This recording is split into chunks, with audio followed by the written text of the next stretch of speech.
Hi guys, and welcome back. So happy that you're here. Today, if you can't tell by the ears and the shirt, I will be discussing Pixar movies.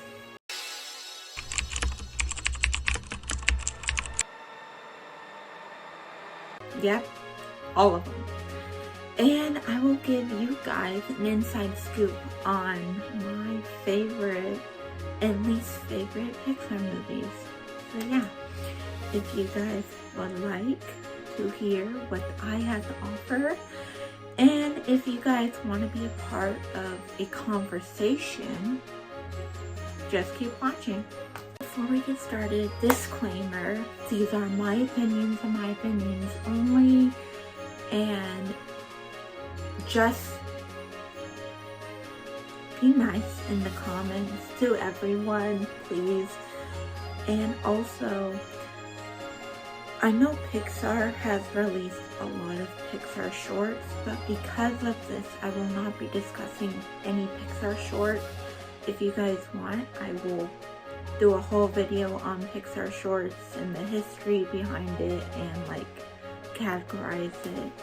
And what's gonna roll is that I will be discussing every Pixar movie based on timeline order. So when Pixar first produced their first movie in 1995 to 2024, because any Pixar movie in 2025 hasn't been released yet, if you guys noticed, and I will be discussing those movies in the near future when there's more movies to discuss. So yeah, let's get started. Before we get started, I would like to also point out that I will be rating all these movies from scale 1 to 10. So, the first movie that I will be discussing is Toy Story from 1955. And off the bat, I would give this a 7.5 out of 10. Because while it was groundbreaking for its time with CGI animation, obviously, because this is the first Pixar movie ever made, but it had a very strong story and memorable characters. I remember I actually had a Slinky Dog toy when I was a kid, and it was really cool. The visuals feel dated, which I understand because this was 1995. But some side characters I feel like lack development, and it doesn't have the same emotional depth or complexity as later entries in the franchise. But maybe I'm being too hard on this, and I feel like I am being too hard on this, but because there are a bunch of other Pixar movies out there, I'm gonna stick with my scoring. I know you usually cannot beat the classics, especially Toy Story. In the end, I think they did a really good job. Yeah. Fun fact about this movie is that Pixar originally wanted Billy Crystal to voice Buzz Lightyear, but he denied it, so they gave the role to Tim Allen. And now that I look at it, I'm so glad that Tim Allen got the role of Buzz Lightyear, because I can't even imagine anyone else doing the role or the voice. Next is A Bug's Life from 1998. I would give this an 8 out of 10, only because it delivers a charming underdog story with stunning animation for its time, and a likable protagonist in Flick, and a memorable villain in Hopper. Oh my gosh, I love Hopper. I think the performance of the voice actor did an amazing job capturing like a villain, but also have like some humor in there. I thought it was wonderful. It also is featured a fun and diverse cast of side characters, creative world building, and a solid mix of humor and heart. Even if it sometimes gets overshadowed by other Pixar classics, Bugs Life holds a special place in my heart, actually, not only for the movie, but for Disneyland. I first went to Disneyland in 2004, and one of my best memorable moments was being in the Bugs Land. I have a bunch of pictures from when I was a kid just in Bugs Land. I actually had a picture of Flick and Ada, but I don't know where it went. It probably got lost in like the archive called my attic. Fun fact about this movie, and this is a really fun fact. When I found this out years ago, when I first watched the movie, it was so funny. You know how in like regular live actions, they have bloopers / outtakes? Well, Bugs Life was the first Pixar movie to ever introduce animated outtakes. And I just thought it was genius. And I just really wish in the future they like bring back the outtakes. The outtakes were amazing. So if anyone that works at Pixar is watching this, hopefully, probably not, but I can hope, bring them back, please. Toy Story 2 came out in 1999, and I give this a 7 out of 10, only because I like how it featured the story along. The next one I will be discussing is Toy Story 2, that came out in 1999, and I give this a 7 out of 10, only because I like how it furthered the story along, and how they introduced more loving characters like Jessie, who is voiced by Joan Cusack. I am so sorry if I pronounced that wrong. I think I did. She did a phenomenal job, and I think that it just proves my point when I say that she is a really talented person, both on screen and off. I believe that my favorite scene in the movie would have to be, and I thought this was pure genius, because in the first movie, spoiler, Buzz finds out that he's not a toy. So I think it's so funny that the writers put in like a scene where Buzz walks through a bunch of like Buzz toys. I thought it was beautiful. And then he fights himself, but newer version of Buzz. So funny. I always laugh at that scene. Yeah. And I like how the fact that they put a Star Wars reference in the movie. I'm not gonna spoil that, but if you want to watch it, look out for the Star Wars reference. And if you know it, comment down below. Fun fact about this movie is that this movie was the cusp of not being a thing, only because someone put in a code that deleted 90% of the movie's work. But obviously, they were able to get it back because I think an animator's wife who was about to have a kid took the disc with like the copy of the movie, and she obviously gave it back too, because when she, yeah. So I thought that was a really cool fun fact. Can you imagine a world without Toy Story 2? Like, without Jessie and Bullseye and Stinky Pete? No. Monsters, Inc. from 2001. And I might be biased when I say this, but Monsters, Inc. is my favorite Pixar movie, and I will fight anyone who denies that. Not literally fight, but, you know what I'm saying. Based on my ears, obviously. Came out the year I was born. this gets a 10 out of 10, and I'm not saying that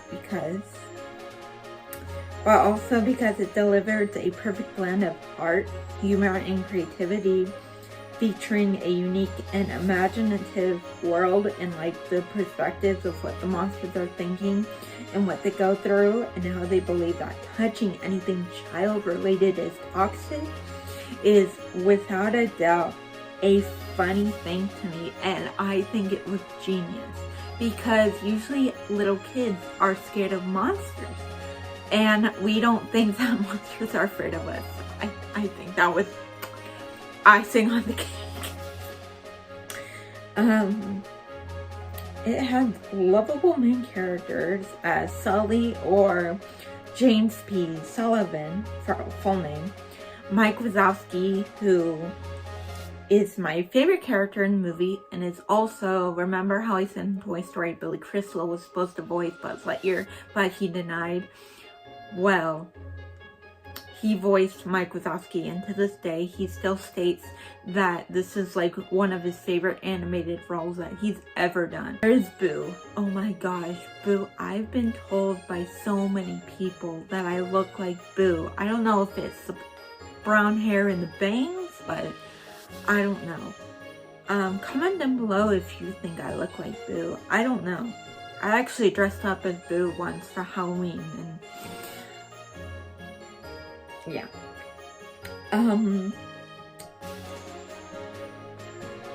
Fun fact about this movie is that the actress that voiced Boo, Mary Gibbs, couldn't sit still to deliver her lines, obviously, because she was a toddler. So people kept running around the room with her with microphones, catching her dialect and merging it into dialogue. So I thought that was really cute. And I like how they actually got a toddler to voice a toddler.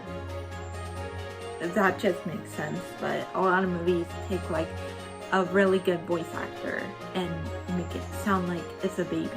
To this day, I still believe that Monsters Inc. should have won an Oscar over Shrek that came out the same year, even though Shrek was a great movie and all. But I still think Monsters Inc. is better. Hopefully you guys think the same. Oh my gosh. Speaking of Monsters Inc., I literally fell out of my chair when D23, which is like a Disney convention, announced that they're coming out with a Monsters Inc. land and a ride. I want to know what your opinions are about that, because as you can tell from me, I'm pretty ecstatic about it. So yeah, Finding Nemo, that came out in 2003, is a 8 out of 10 for me, only because it is a stunning underwater animation, and it's a heartfelt father-son story, and memorable characters like Dory, which by the way was a 1000% right decision to cast Ellen DeGeneres to voice her, because I can't think of a single person in the entire universe that could have done it better. And hopefully you guys think the same. Marlin's overprotectiveness, I like the fact that his protectiveness at the start gives animators a chance to develop his character, because as you can tell if you've seen the movie throughout, he goes through challenges and he meets people that like tells him what like to think about, and at the end of the movie Marlin's still protective of his son, because a father and son's bond is unbreakable, but he's not as overprotective as he was in the first part. The song Beyond the Sea is a really good banger. Fun fact about Finding Nemo is that director Andrew Stanton at the time voiced Crush, the lovable sea turtle, and I think that Crush is so funny. The Incredibles from 2004 is an 8 out of 10. because it has sleek animation in my eyes, engaging superhero family dynamic, and thrilling action sequences for an animated movie, combined with a compelling villain in Syndrome, which usually in every movie you don't see the villain side of the story, but in the scene or two you get a glimpse of why Syndrome became a villain, and I really like that. I like how with a big cast of characters, some characters get left out, a lot are forgotten, but for this movie they did an equal focus on each character, and also this movie gets one up automatically for having Samuel J. Jackson voicing one of the characters, because he's super funny and I need no further explanation. A fun fact about this is that in an interview, Brad Bird, who directed and voiced Edna Mode, the iconic sassy designer that we all quote in life, don't lie to me, said in an interview, and I quote, "The dad is always expected in the family to be strong, so I made him strong. The moms are always pulled in a million different directions, so I made her stretch like Taffy. Teenagers are insecure and defensive, so I made her turn invisible and turn on shields. And 10-year-olds are hyperactive energy balls. And babies are unrealized potential." So, Cars 2006 is a 7.5 out of 10 because I can confidently say that this is the first Pixar film so far that did great on all the casting. Like, no cons from me. It's perfect. Oh my god. Like, Owen Wilson, like, Larry the Cable Guy. Oh my god. I think I will always say to the day I die that Ellen DeGeneres from Dory and Larry the Cable Guy as Mater are like the two best decisions Pixar's ever made with like casting a character. Like, obviously the animators in my eyes and creators did the search on all kinds of cars, because obviously there are different cars in the universe, and they did a really good job like doing that. And personally, also, if you know me, I don't have an ounce of country in my body. I don't like listening to country, except when it's like the early stages of Taylor Swift songs, because, come on, I'm a Swiftie. But it's like everyone else in my family loves country, and I don't. But Cars has a good cover song, "Life is a Highway" by Rascal Flatts. I will listen to this song non-stop. I love it so much. A fun fact about Cars is that Lightning's number 95 indicates the year the first ever Pixar movie came out, which, if you guessed it, it's Toy Story that came out in 1995.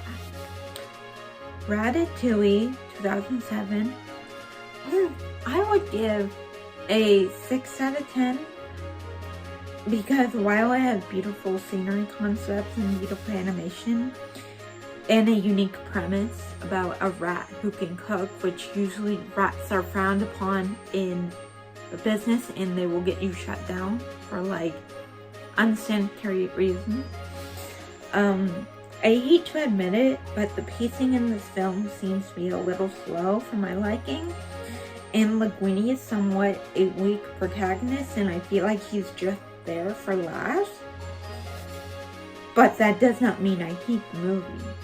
I love the fact that they put in a strong-minded female character. And if you don't know what I'm talking about, her character's name is Colette. And I just love her. She's so quick-minded and funny. The movie itself is also really funny, and in some parts of the film it has really good comebacks. like people going back and forth and they like roasting each other. It's so funny. Fun fact about this movie is that before animators even started, they studied real chefs preparing food to make the animation of making food realistic. WALL-E. WALL-E from 2008 deserves a 9.5 out of 10 because of its stunning visual storytelling, emotional depth, and unique premise. Even with minimal dialogue, which usually gets a point down from me, this one gets a point up from no dialogue because it like still tells the story and there is still a powerful message about environment, climate change, and like there's romance. I never thought that a robot can do romance, but here we are. The character of WALL-E is incredibly endearing, and the animation is top-notch, especially for a film that relies heavily on silence to convey its theme. The movie also expertly balances humor, heart, making it one of Pixar's most impactful and thought-provoking films in my eyes, and hopefully your eyes, and Pixar even names it that. I also think it's kind of funny that even though this movie came out in 2008 and it wasn't really a thing, the villain is kind of like an AI figure, and at this age people consider AI to be taking over, or at least I do. Also, I like how the opening song is a Broadway song, and if you know me, I am a huge theater nerd, so I appreciate it. Fun fact about this film is that it actually started developing in 1994 when the animators were just doodling on napkins. Up from 2009. A 7.10 for me, because I'm just gonna come out and say that the movie is without a doubt the #1 movie that features an emotionally powered opening montage. Stunning animation. Additionally, it has heart and adventure. The reason it's the score is because I feel like the second half of the movie lacks the same emotional depth and doesn't fully live up to the promise of its opening, in my eyes. But then again, it picks up at the end. The creative team went to South America for inspiration. Fun fact. Toy Story 3. Oh my gosh. 7.5 out of 10 out of me. Only because the last Toy Story movie was released in 1999, so it would make sense that Andy would grow up and not just grow up, but go to college because it's been so long. And I like the new characters in the film. I like Ken, because we all know Ken is Barbie's lover in like the Barbie universe, but Ken in this movie gets a much bigger role. And I like how the new character Barbie, voiced by Ariel actor Jodie Benson, which is, I love Jodie Benson so much. I want to meet her someday. That is like on my bucket list. So anyway, her character Barbie is not easily manipulated, and she gets her own badass scene taking out clothes of Ken's and rips it up to make him start talking. Spoiler alert. The animators did a really good job creating the villain Lotso, because I can say that when I first watched this movie, I didn't expect Lotso to be a villain. I was expecting one of his little like goons or sidekick people. But yeah, I just thought it was such a twist of events for me. Fun fact, or you wouldn't call it a fun fact, but because of this video I will, is that a lawsuit was filed by Lisa Industries, who claim that Disney's Lotso hugging bear, Lotso, closely resembled a stuffed animal they invented in 1994 that simulated Cars 2, 2011. Deserves a 6 out of 10 because while it has bright, vibrant animation and an action-packed sequence, or like multiple sequences, it strays too far from the heart of the first film by focusing on a spy-themed plot that feels disconnected from the emotional core of the original.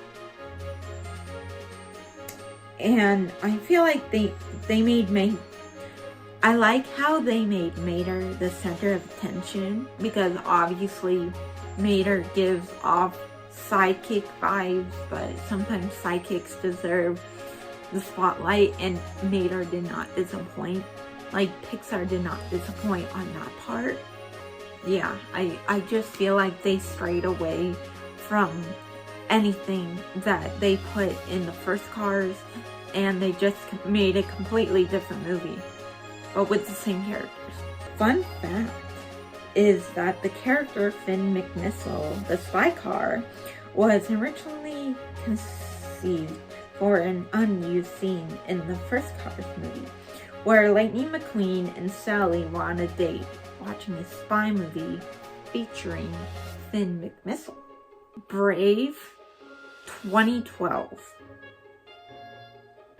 deserves a 8 out of 10 because it features beautiful animation, a strong female lead in Merida, and a refreshing focus on mother-daughter relationships rather than typical romantic plot. The story's themes of independence, understanding, are somewhat powerful, and the Scottish setting adds an enchanting atmosphere. This movie to me, they did a really good job with cultural dynamics, because the costume, the language, oh my god, the scenery, they did an amazing job. Like, they knew what they were doing. And I like how the actual actress who voiced Merida was actually Scottish. And the songs like Touch the Sky and Open Air and the Lullaby was sung by a Scottish singer. So I really like that. That's like part of why it gets an 8 out of 10, but also an 8 out of 10 only because there are a bunch of other Pixar movies that I enjoy a lot better. But I would still like to give like Disney a round of applause for this movie, because this marks their first like official Disney princess movie ever made. Fun fact about this movie is that this is Pixar's first film to have a female protagonist. And I like how it's a princess, because usually princesses are the protagonists, but they get like married or they date someone. But Merida doesn't want to get married. Actually, in the movie, her family wants her to get married, but she doesn't want to get married. So I like Monsters University. Monsters University, guys, 9 out of 10. Because it successfully expands on the beloved Monsters Inc. universe with a fun and heartfelt prequel, as it's just so funny. Exploring the origins of Mike and Sully's friendship, as in it didn't like start off really good at first, but it kindled on to a better relationship. The animation is top notch, and the film has a great balance of humor, nostalgia, and heart, making it enjoyable for both kids and adults. I remember watching this when I was a kid, loved it. Even as an adult, I introduced it to both my nephews and they loved it. So yeah. The story about rivalry, teamwork, and overcoming personal doubts is very good character development and a strong sense of fun. Fun fact about this movie is that the character Dean Hartstravel, voiced by Helen Mirren, was originally designed as a male character, but was changed to a female to redress the balance of there being no major female scares in the original film Monsters, Inc. So I thought that was a really good decision Pixar made. Inside Out 2015 deserves a, you guessed it, a 10 out of 10. Because it masterfully blends emotion, creativity, and storytelling to explore complex themes like mental health, which for me is very important to talk about, growing up, and the importance of all emotions. The movie has a middle part when it comes to humor, alongside Mufasa's death being the number one sad death scene in my books, obviously, but the second comes from this movie, and if you've guessed it before I can say it, you'll be my friend. But if you didn't guess it, you'll still be my friend. It was Bing Bong.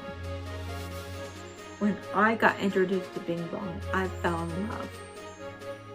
So it was really sad for me when he got killed off, and I say killed off because he was forgotten in the film.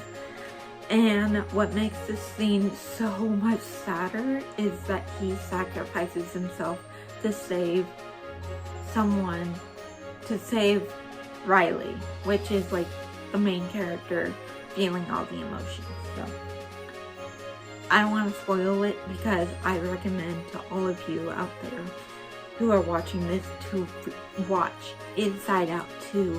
The casting, oh my gosh, guys. Amy Poehler as Joy. Even before Pixar announced that Inside Out was gonna be a thing, I knew that Amy Poehler, when I see her act, reminds me of Joy. She's so funny. Fun fact is that originally the writers came up with 27 emotions, but only came up with 5 because they didn't want to lose any character in the mix. The Good Dinosaur 2015 deserves a 5 out of 10, only because while it features breathtaking animation and it talks about an alternate universe where if the asteroid didn't hit the earth and the dinosaurs were still roaming, an emotionally powerful story. I loved it. The two characters, the dinosaur and the orphan cave person, was great. I loved their friendship. Point out that there are a lot of funny moments in there. The reason I only give it a 6 because the plot is fairly simple. The characters feel less memorable compared to other Pixar films, and it lacks the emotional depth and the originality that defines Pixar's best works. This movie is rather somewhat forgotten by some people, but I mean, I still watch it because I watch anything that's related to Pixar and all of that jazz. But I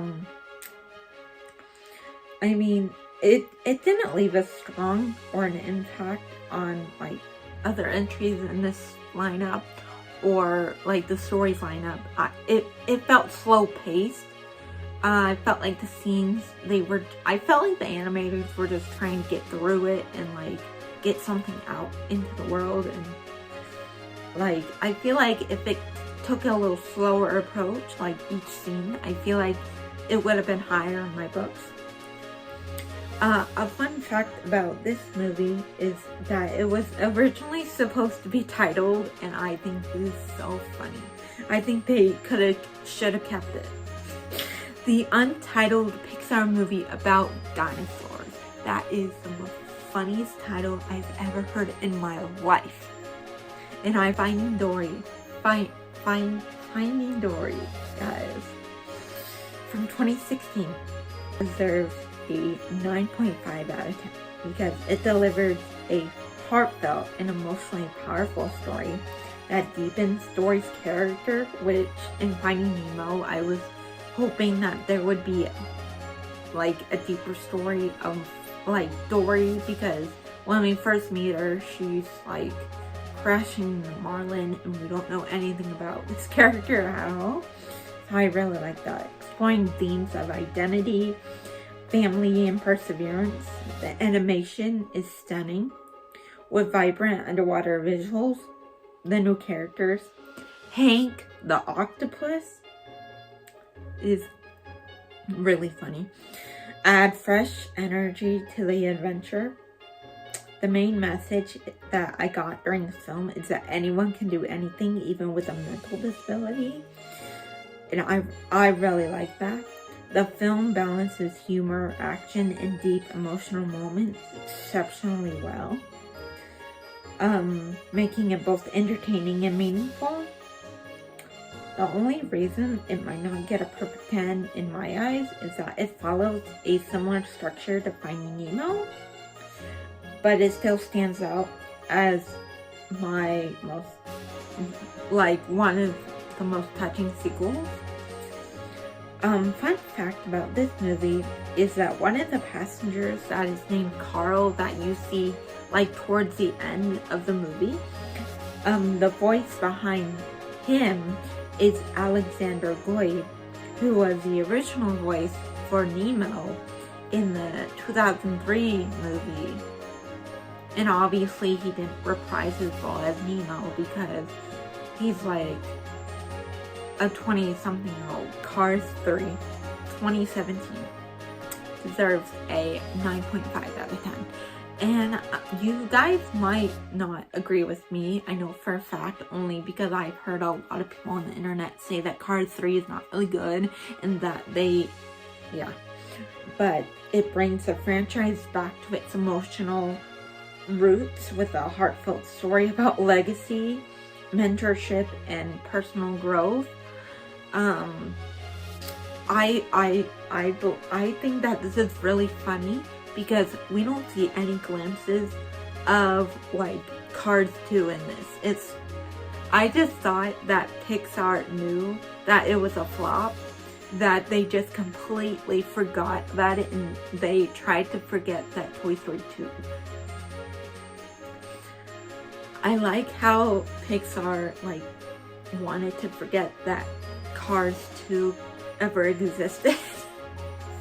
And I just think that's so funny in a Pixar like company. So anyway, Lightning McQueen's journey is deeply moving in my eyes as he faces the reality of aging and finds a new purpose in guiding Cruz Ramirez, who is like a really funny side character who moves into like the main character, and it's just fantastic. I love it. Like when I'm watching Cars there, it just feels like the spark is still there for me when I was watching the original films. But other than that, I have no further complaints. This is a really good movie and I highly recommend this one. Fun fact about this movie is when Cruz Ramirez is training the new millennial cars on the treadmills in one scene, she plays music for one car to remind him of home and shows him a scene on the television. And it was later revealed a few months later that it was an Easter egg for the next movie that Pixar would produce. Which brings me to my next category, 2017. A 10 out of 10. 10 out of 10 for me. Because it is a breathtaking animation, rich culture representation, and deeply emotional storytelling. I don't know what it is, but Pixar knows how to tug at everyone's heartstrings. I'm not saying that Disney or Marvel or Star Wars doesn't know how to do that, but Pixar takes the cake when it comes to that. Beautifully explores themes of family, memory, and following one's passion while honoring tradition. The music, especially Remember Me, is powerful, and The Land of the Dead is chef's kiss, visually stunning. And a fun fact about this movie is that originally Miguel, the main character, was only supposed to play guitar. He wasn't supposed to sing. But when they found a voice actor for Miguel, Anthony Gonzalez, they found out that he could sing, so they hurried up and rewrote his character to sing. And I'm glad they did, because he's a really good actor. And oh my god, guys, I screamed when I heard there was a Coco 2 coming in. Oh my god, Incredibles 2. What do I say about Incredibles 2? I know what to say about Incredibles 2. A whopping 10 out of 10. Oh my god, because it delivers everything fans love about the original while expanding the story in exciting ways. It also gets a 1-up in my books only because the first movie came out in 2003. So obviously there was a long gap. And they didn't lose that spark. They went over and over and over, and they kept with the. I loved it so much. They came back with the original voices. They came back with new voices. Guys, mic drop. The animation is sleek and stunning. The action sequences are some of Pixar's best. In the humor, especially when Jack discovers his full potential of powers, is amazing. The funniest scene, I think that all of you can agree with me, is Jack versus Raccoon scene. Guys, oh my god, just thinking about it makes me laugh. I like how the film did a great job of flipping the family dynamic, with the Elastigirl taking the lead while Mr. Incredible struggles with stay-at-home parenting, which making for both an hilarious and heartfelt moment. Incredibles 2 is a fantastic sequel that lives up to the hype, and yeah. A fun fact about this movie is that, well, it's not really a fun fact about the movie, it's a fun fact that you guys should know about me, is that I actually got to see Incredibles 2 a day before it was released to, the public in a very small theater in a small town. And I got the privilege to meet John Lasseter, and he is a former chief creative officer of Pixar. Guys, let me just say I freaked the hell out when I met this dude.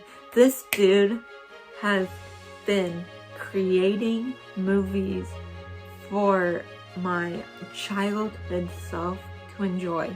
And oh my god, it was amazing. Story 4. A lot of you might agree with me. Some of you might not. I don't know. But this gets a 5 out of 10. Because while it has impressive animation and some emotional moments, it feels somewhat unnecessary after the perfect ending of Toy Story 3. Woody's decision to leave his friends and Bonnie didn't really sit well for me, only because him and his friends have been together for a while. And I don't like how Bo Peep, which by the way, they did a really good job making her a badass in this movie, but in the end, she gets swept off her feet by Woody. I know there was some chemistry with those two, like, in the first movie, because they were flirting with each other, but I feel like that's would have been enough, only because, yeah, I just feel like Bo Peep, like, doesn't need anyone, and at first I thought that was the case, because Pixar really made her look like a badass independent woman. But in the end, when, yeah, it was like, well, I still didn't like how they sidelined a bunch of beloved characters like Buzz and Jessie. I think we only got like 5+ scenes with them, but like 5 out of 10 scenes, nothing more, nothing less. And I just felt like I wanted more of those characters. And the story focuses heavily on new characters like Forky, which I'm not hating on Forky. Forky is so cute and so funny, and I relate to Forky so much. And Gabby, who were interesting characters, and I just felt like, now don't get me wrong, I just felt like they were to fill in gaps, but it also gets this number because while the film has heart and humor, it lacks the same emotional weight and narrative strength as previous entries in the series, and it lacks the emotion like in other Toy Story movies. Guys, I mean, now that Toy Story 5 is on the table, I don't know how to feel anymore, but as I was looking at like what the plot is, if you guys don't know, I think Pixar is going in the direction that Toy Story 5 is gonna be about like electronics versus toys. But I'm also confused whether they're gonna like bring Woody back somehow, because at the end of Toy Story 4, Woody decides to go with Bo Peep, who wants to travel with a traveling carnival. And I just wonder how that's gonna work.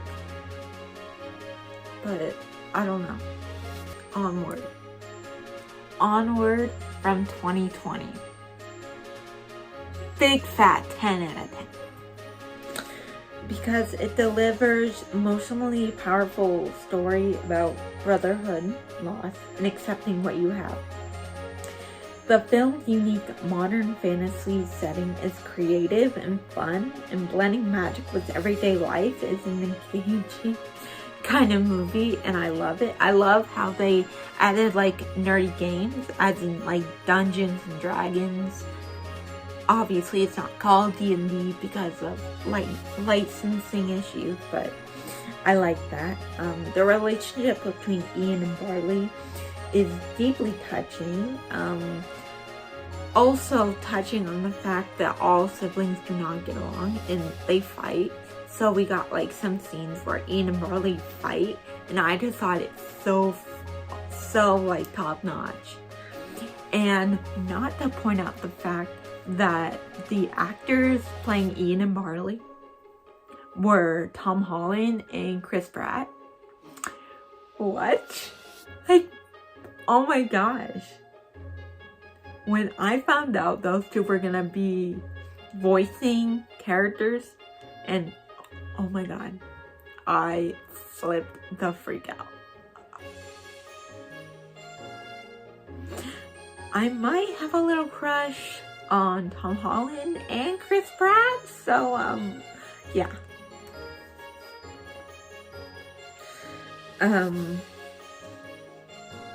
When I saw this movie in theaters, if you know,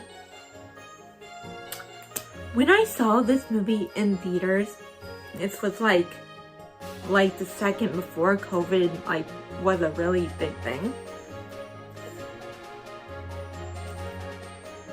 Let me just tell you right now that I do not cry during movies, or I usually don't cry during movies.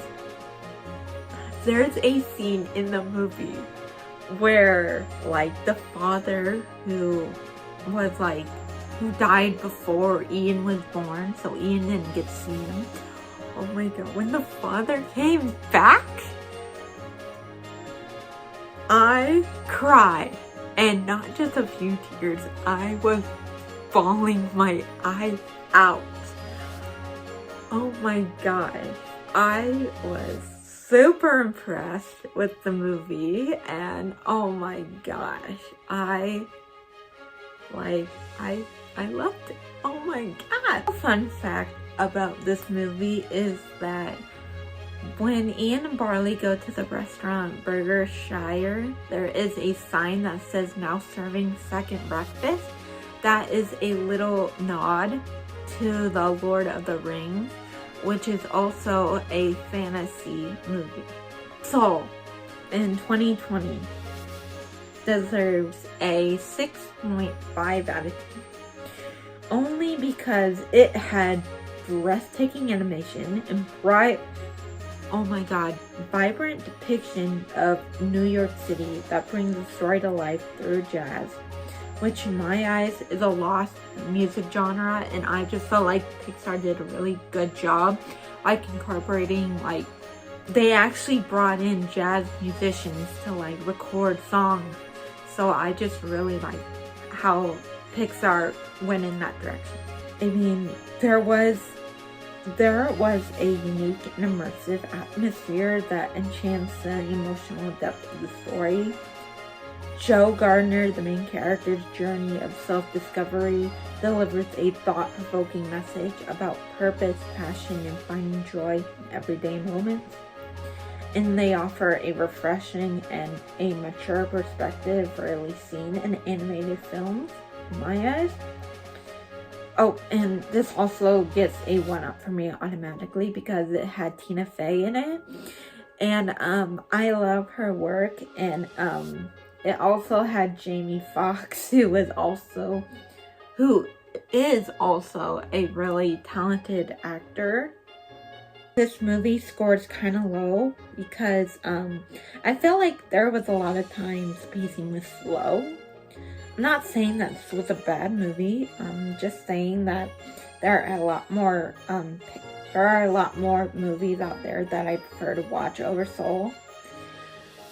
Fun fact about this movie is that John Ratzenberger, Pixar's Lucky Charm, who voiced a character in every Pixar movie prior to Soul, is not credited in a voice role in this film, but co-directors Pete Docter and Kemp Powers confirmed that Ratzenberger is in the film animated, but without a vocal performance. And hopefully you guys, know what I'm talking about, and if you do, comment down below. And spoiler alert, it is the scene where Joe and 22 go in the subway. It's a hidden Easter egg, but if you see him, there's an animated version of John Ratzenberger walking towards a train. It's you have to pause it at the right moment. And yeah, Luca 2021 deserves a 8 out of 10 because of its breathtaking, beautiful animation that captures the warmth and beauty of the Italian seaside town. Not to mention the very likable main three characters. And maybe this is just me, but the villain just sounds like a high school bully that is being mean just because he wants to show off and be the biggest, maddest. But other than that, the villain was quite funny. The voice acting is also spot on, with a cast that brings genuine charm and personality to the characters, in my eyes, ensuring that their emotions feel authentic and their bonds truly heartfelt. I loved how Maya Rudolph was voicing in it. I'm sorry, I'm just gonna say it flat out. I love Maya Rudolph, and this is one of the main reasons why Luca gets the score that it does. Fun fact about this movie is that at the very end of the credits scene, It says, produced in our slippers around the Bay Area due to the COVID-19 pandemic. And because this was one of the first movies that was made at home, so I thought that was a really cute nod. Turning Red, Turning Red 2022 is an 8.5 out of 10. Because to me, it hits a little close to home, as if when I was growing up, my parents expected a lot from me, and they still do, but I'm an adult and I don't live with them, so it's kind of easier. And I was trying to please them. Another thing is that it had humor and heart. The film's vibrant animation style and expressive character designs bring a unique energy to the storytelling, perfectly capturing the chaotic yet exciting experience growing up. The dynamic between May and her mother adds depth to the story, highlighting the struggles of balancing family expectation with personal independence in a way that resonates across cultures. Which I loved how they brought like the culture in. You can definitely tell that they did their research, and yeah. With this catchy boy band soundtrack, what? Fort Town? I wish they were a thing. I want to see them now. Turning Red stands out to me as a heartfelt, visually striking, and emotionally rich Pixar film that celebrates embracing one's true self.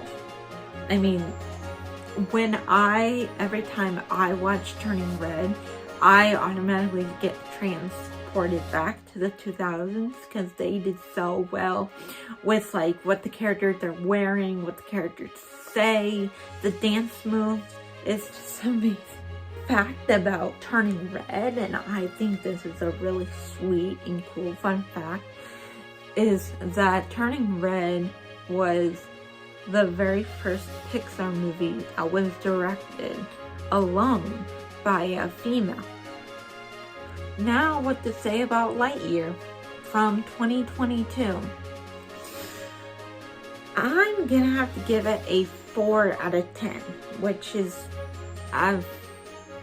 Lightyear, which to me gets a 4 out of 10, which, by the way, if you've been keeping score, that's the lowest I've given a Pixar movie so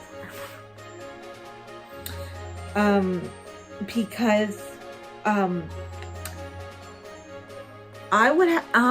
gonna have to give it to them. The animation I love. I think that the few things that they did really good on is Socks, the robot cat, Chris Evans, who voiced Buzz Lightyear. I think he did a really good job doing that. And I think that's pretty much it. It doesn't follow, I know this is like a prequel to the Toy Story franchise, but I still feel like, because Toy Story set the bar on Zurg and Buzz's relationship, and the movie Lightyear, I just felt like they didn't incorporate any Toy Story references and just stuck with the thing.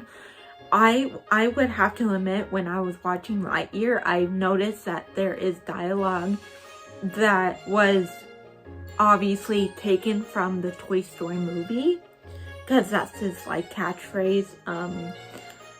I like how at the end it resembles Buzz Lightyear from the 1995 Toy Stories costume. I like that. But I just felt like the characters were not memorable. It was very slow. And then it would get really fast for some reason. I felt very lost with the movie. I still watched it because there's funny bits in it. And Chris Evans, But yeah, that Elemental.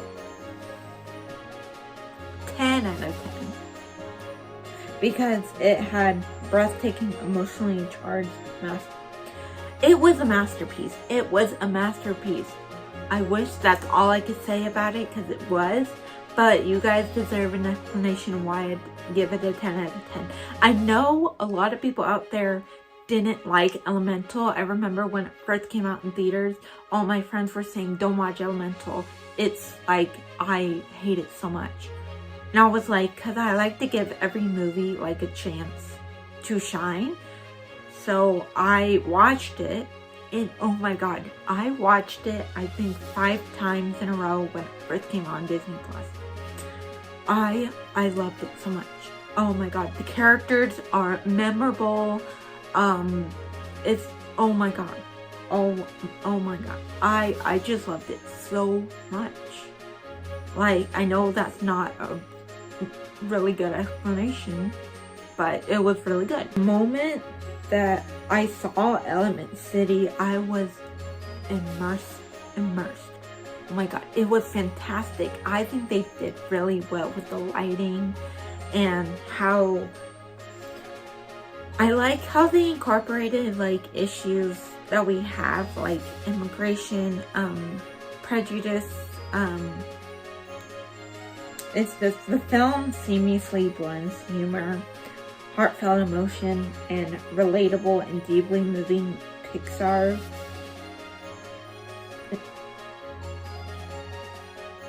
Making it one of relatable, making this movie relatable. Ember and Wade's relationship is a weight of family obligations, making it one of the most, like, oh my god. I think Ember and Wade are like my favorite Pixar couple of all time now. And when I went to Disneyland like a few months ago, they were having this event called Pixar Fest. And oh my gosh, when I heard that Ember and Wade were coming, I flipped out. Like, I was one of the first. I kept checking my Disney app on when they're coming out, and I was first in line.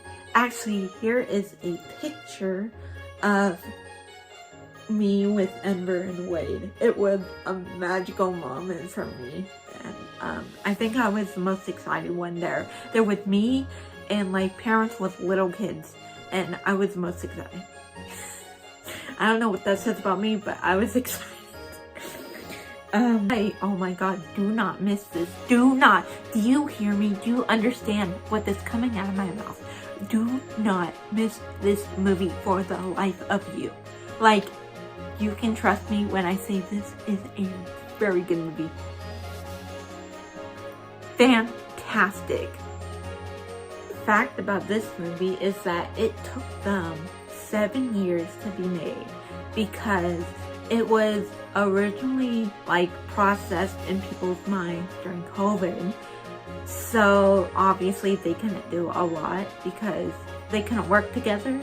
But a lot of individual people worked on their computers at home. And when the COVID like protocol was lifted, they came and automatically started working.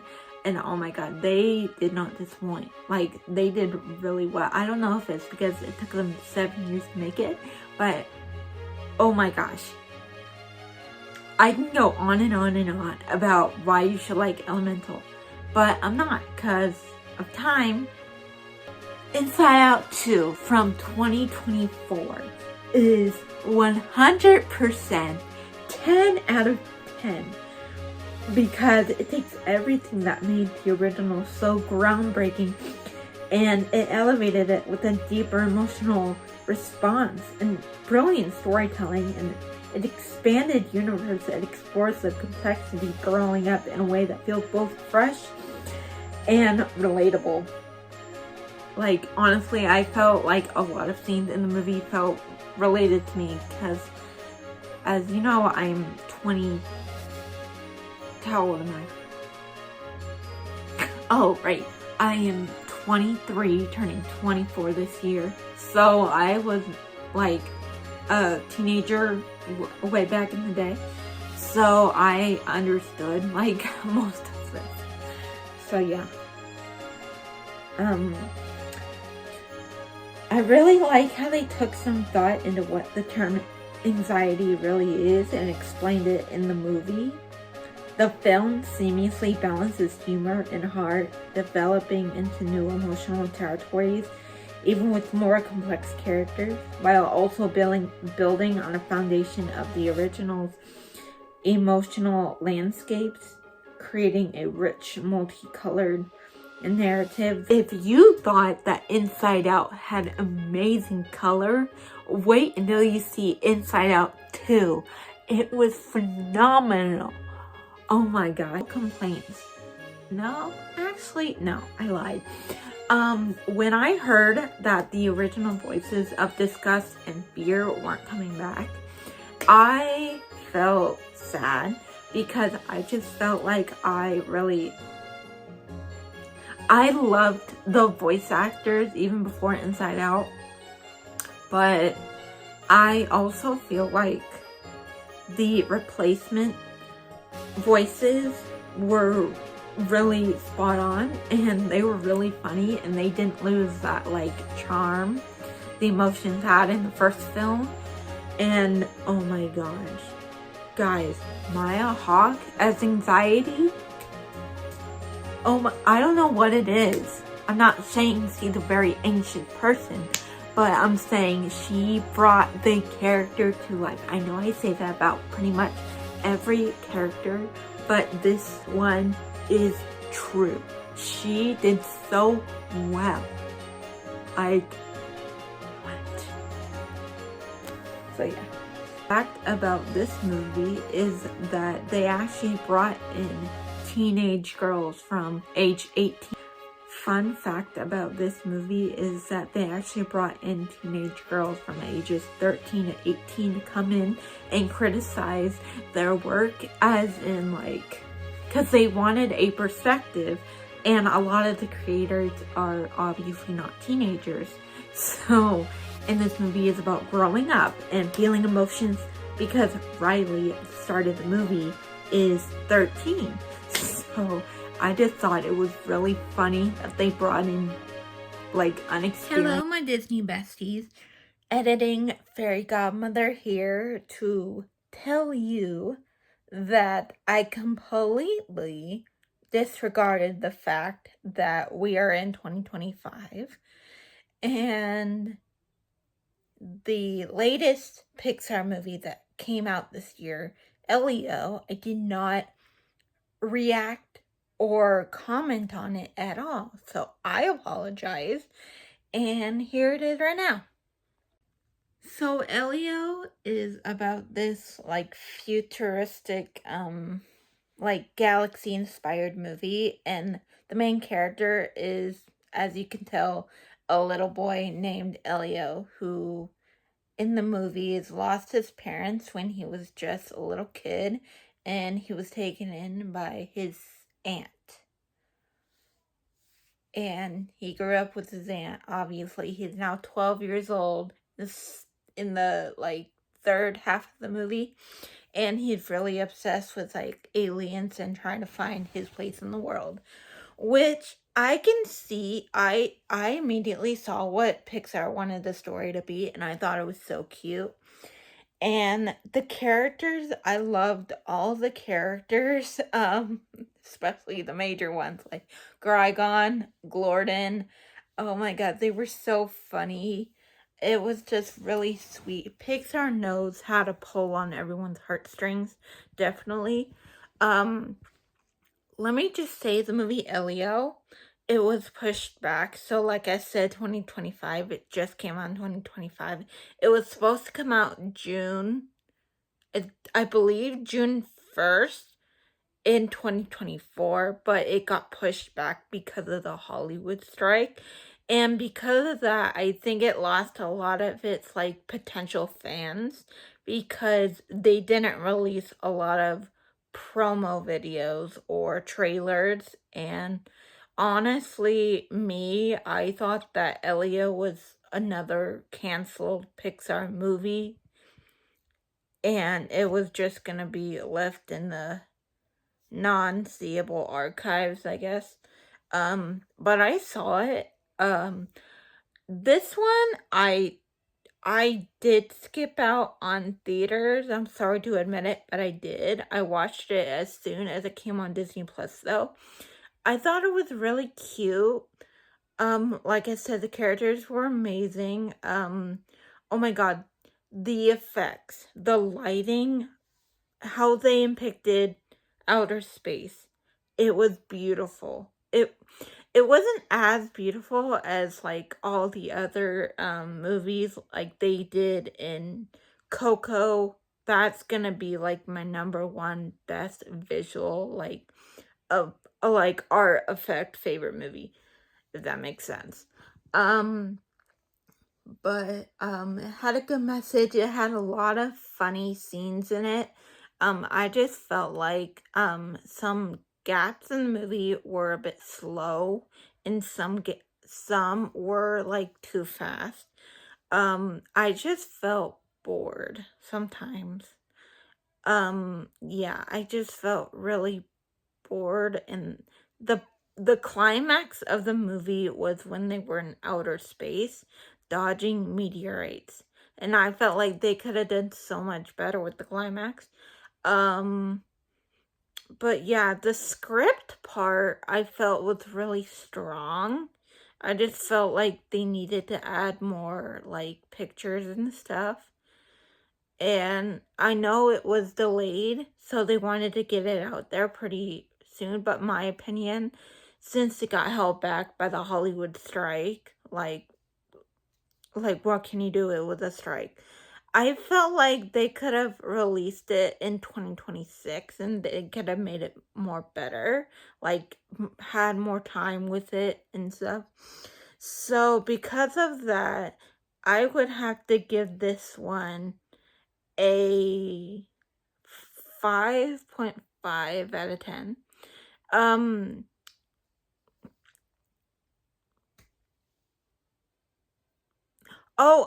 Fun fact about this one. They brought back, it's not on the Disney Plus like film attached to the film. You have to actually like search it up on YouTube. But they added certain clips of the bloopers. They brought back Pixar bloopers, which I said in the previous clips I missed. So I was really happy to see that. But they added like the 3 clips, which I wish they would have added more like bloopers in quotations, but yeah, it was fun. Thank you guys so much for taking the time out of your day to hear me spiel and yap about my favorite Pixar films in one. And don't forget to comment down below what your favorite Pixar movies are and what your rating list will look like. I would love to know. And even if you don't know, just comment. I love to hear from you guys. So, yeah, I love you guys. Bye.